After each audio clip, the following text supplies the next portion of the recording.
بسم الله الرحمن الرحيم والصلاة والسلام على أشرف المرسلين. Salam alaikum. Bonjour tout le monde.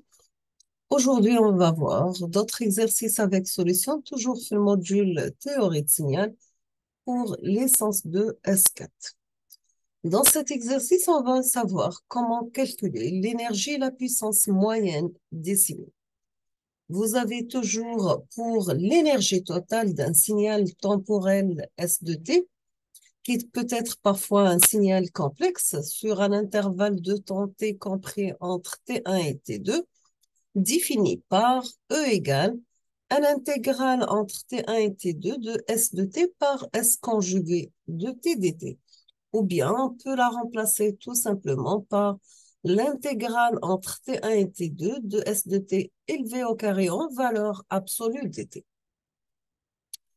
Maintenant, si on va remplacer pour l'intervalle de temps t1 par moins l'infini et t2 par plus l'infini, dans ce cas, on obtient la formule pour l'énergie totale au de l'infini qui est égale l'intégrale de moins l'infini à plus l'infini de s de t élevé au carré dt. Si nous avons l'énergie totale est infinie, dans ce cas, on peut définir la puissance moyenne d'un signal S de t par P égale 1 sur T2 moins T1, l'intégrale entre T1 et T2 de S de t par S de t conjugué dt. Donc, bien sûr, pour T, compris entre T1 et T2. Vous avez que la puissance moyenne sur un horizon infini est donnée par P de l'infini est égale la limite de 1 sur 2 taux, quand taux tend vers l'infini, un intégral entre moins taux et plus taux de S de t par S conjugué de t dt.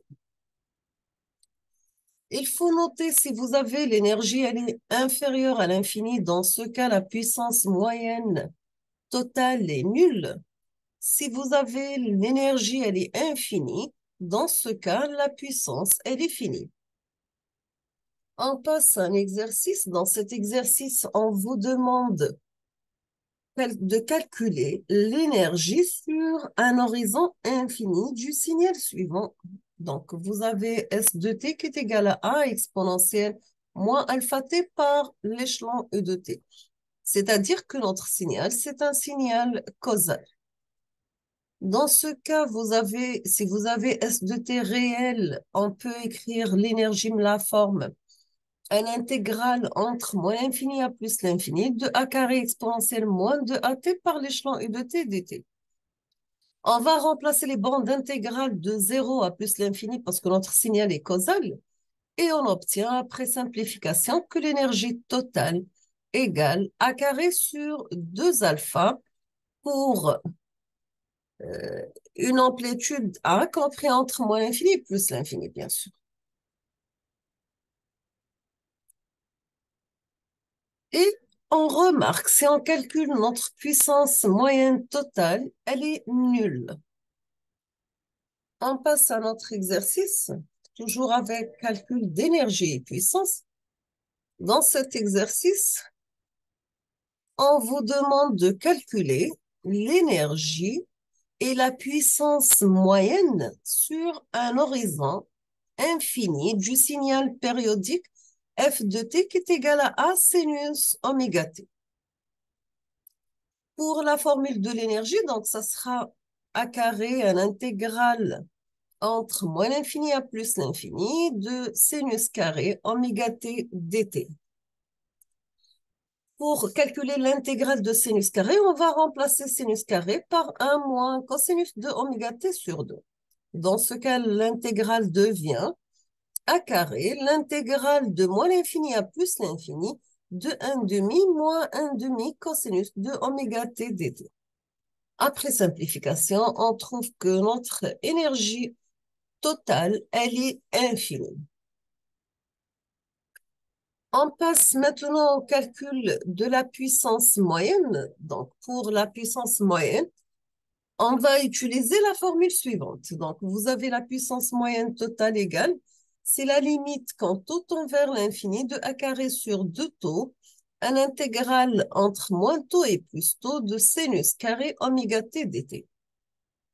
Donc, ça sera la limite de a carré sur 2 tout quand tout tend vers l'infini. La même chose, on va remplacer sinus carré oméga t par 1 moins cosinus de oméga t sur 2. L'intégrale de 1 demi, c'était sur 2, moins l'intégrale de cos de oméga, c'est 1 sur 4 oméga, sinus de oméga t entre moins taux et plus taux. On va remplacer avec les bornes d'intégrale. Donc, à la fin, on aura, c'est la limite quand tout tend vers l'infini, de a carré sur 2, moins a carré sur 4 oméga tau, sinus de oméga tau. Après simplification, donc, on aura la puissance moyenne totale est égale à carré sur 2. Donc, nous avons toujours pour les signaux périodiques, nous avons l'énergie, elle est infinie, et la puissance moyenne totale, elle est finie. On passe à notre exercice. Dans cet exercice, on vous demande de montrer que pour un signal quelconque f de t, nous avons la formule pour l'énergie totale. C'est bien l'intégrale de moins l'infini à plus l'infini de f de t par f de t conjugué dt. Donc, est égal à 1 sur 2 pif, domaine fréquentiel de moins l'infini à plus l'infini de f conjugué de oméga par f de oméga d oméga. Ou bien est égal à 1 sur 2 pi l'intégrale de moins l'infini à plus l'infini de f de oméga en valeur absolue élevée au carré d oméga. Bien sûr, ceci est appelé théorème de Perceval, sachant que f de oméga, c'est la transformée de Fourier de notre signal f de t. Elle est définie par la formule suivante. Dans ce cas, vous aurez f de oméga, c'est l'intégrale de moins l'infini à plus l'infini de f de t par exponentielle moins g oméga t dt. Maintenant, si on passe au calcul de f conjugué de t, ça sera 1 sur 2 pi l'intégrale de moins l'infini à plus l'infini de f conjugué de oméga par exponentielle moins g oméga t d oméga.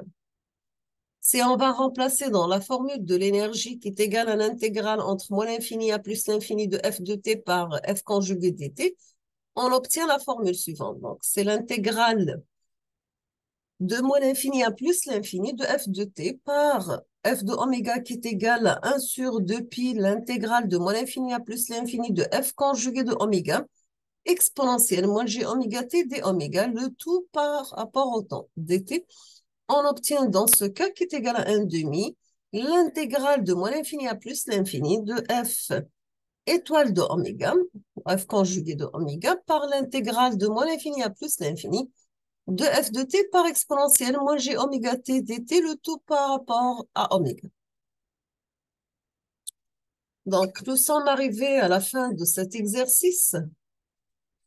Je vous remercie infiniment pour votre attention. Comme toujours, n'hésitez pas si vous avez des questions. Et à la prochaine vidéo, Inch'Allah. Merci beaucoup.